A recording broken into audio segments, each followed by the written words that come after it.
পরীক্ষায় যদি তাড়াতাড়ি লিখতে চাও এবং হাতের লেখাও যদি সুন্দর করতে চাও তাহলে কি ধরনের পেন ইউজ করতে হবে সেটাই আমরা এই ভিডিওতে জানবো।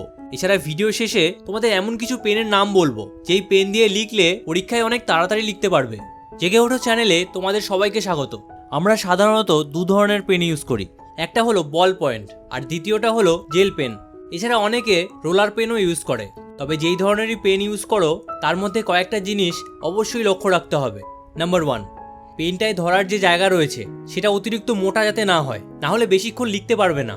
আবার অতিরিক্ত সরু হলেও লিখতে খুব অসুবিধা হবে। তাই পেন কেনার সময় দেখে নেবে যে 3 আঙ্গুলের মধ্যে ঠিক করে গ্রিপ হচ্ছে কিনা, তাহলে সেই পেন দিয়ে ভালো করে লিখতে পারবে। নাম্বার 2, পেনের কালি কেমন বেরোচ্ছে সেটা অবশ্যই খেয়াল রাখো। যদি লেখার সময় অতিরিক্ত কালি বেরোয় তাহলে তোমার লেখা এমনিই বাজে হয়ে যাবে। এছাড়া যেই পেজে লিখছো তার পিছনের পেজে সেই কালির ছাপ পড়ে যাবে। আবার অন্যদিকে কিছু পেনের কালি খুবই হালকা হয়, ফলে সেই পেন দিয়ে যত ভালো করেই লেখো তবুও তোমার লেখা দেখতে ভালো লাগবে না। তাই পেন চুজ করার সময় এই জিনিসগুলো অবশ্যই লক্ষ্য রাখতে হবে। এবার তোমাদের লেখার সময় যদি মাঝে মাঝেই কাটাকাটি হয় সেক্ষেত্রে কালো কালি সবসময় অ্যাভয়েড করো, কারণ কালো কালিতে কাটাকাটি করলে লেখা খুবই বাজে লাগে। তাই সেই ক্ষেত্রে ডিপ নীল কালি ইউজ করো, কারণ ডিপ নীল কালিতে লিখলে সেই লেখা দেখতে খুবই সুন্দর লাগে। এবার তোমরা একটা জিনিস অবশ্যই মনে রাখো, ধরো পরীক্ষায় তোমরা নীল পেন দিয়ে লিখছো, এবার এই নীল পেন দিয়ে লিখতে লিখতে হঠাৎ করে কালো পেন দিয়ে লিখবে না, না হলে নাম্বার কাটা যাবে। তাই পুরো এক্সামে একই কালি দিয়ে লিখবে।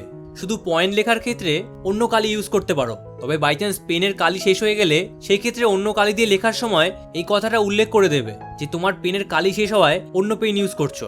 নাম্বার 3, পেন চুজ করার সময় পেনের নিব কেমন রয়েছে সেটাও দেখে নিও। যদি পেনের নিব খুব সরু হয়, যেরকম 0.5 mm, তাহলে হাতের লেখা এমনিই সুন্দর হয়ে যাবে। অন্যদিকে পেনের নিব যদি খুব ভোঁতা হয় অথবা তেমন স্মুথ না হয় তাহলে হাতের লেখা একদমই ভালো লাগবে না। তাই পেন কেনার সময় এই জিনিসটা অবশ্যই লক্ষ্য রাখো।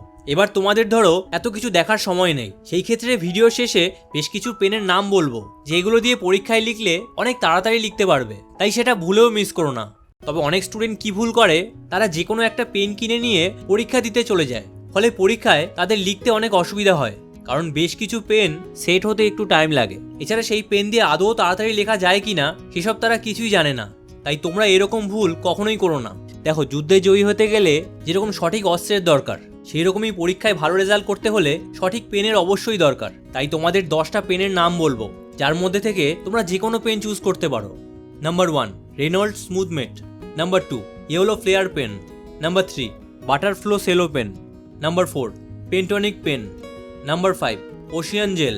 Number 6, Pilot V5। Number 7, Cello jot dot. Number 8, Robomax gel. Number 9, Trimax gel pen. আর সবার শেষে রয়েছে number 10, use and throw pen. Use and throw পেনকে এই লিস্টে রাখা হয়েছে কারণ কিছু ইউজ অ্যান্ড থ্রো পেনের কালি দামি পেনকেও হার মানায়। এবার তোমাদের কোন পেনটা ভালো লাগে সেটা কমেন্টে কিন্তু অবশ্যই জানিও। তবে প্রশ্ন হলো, এই পেনগুলো ইউজ করলেই কি আমরা বেশি নম্বর পাবো? এর উত্তর হলো না। তোমরা যদি বেশি নম্বর পেতে চাও তাহলে তোমাদের বেশি পড়াশোনাও করতে হবে। তবে সারা বছর ধরে যেই পড়াশোনাটা করেছো সেটা যদি ঠিক করে খাতায় প্রেজেন্ট করতে চাও তাহলে এই পেনগুলো অনেকটাই সাহায্য করবে। এছাড়া সঠিক পেন যদি ইউজ করো তাহলে লেখার স্পিড অনেকটাই বেড়ে যাবে। এছাড়া হাতের লেখাও অনেক সুন্দর হবে, ফলে এই জিনিসগুলোই নম্বর বেশি পেতে অনেক সাহায্য করবে। তাই পরীক্ষার জন্য সবথেকে ভালো পেনটাই চুজ করো। তবে এই মুহূর্তে আমাদের সবথেকে বড় সমস্যা হলো আমাদের কোনো পড়া মুখস্থ করতে অনেক সময় লেগে যাচ্ছে। তাই তোমরা যদি তাড়াতাড়ি পড়া মুখস্থ করতে চাও তাহলে ডান দিকের ভিডিওটা দেখো, আর যদি পড়ায় মনোযোগ আনতে চাও তাহলে বাঁ দিকের ভিডিওটা দেখো।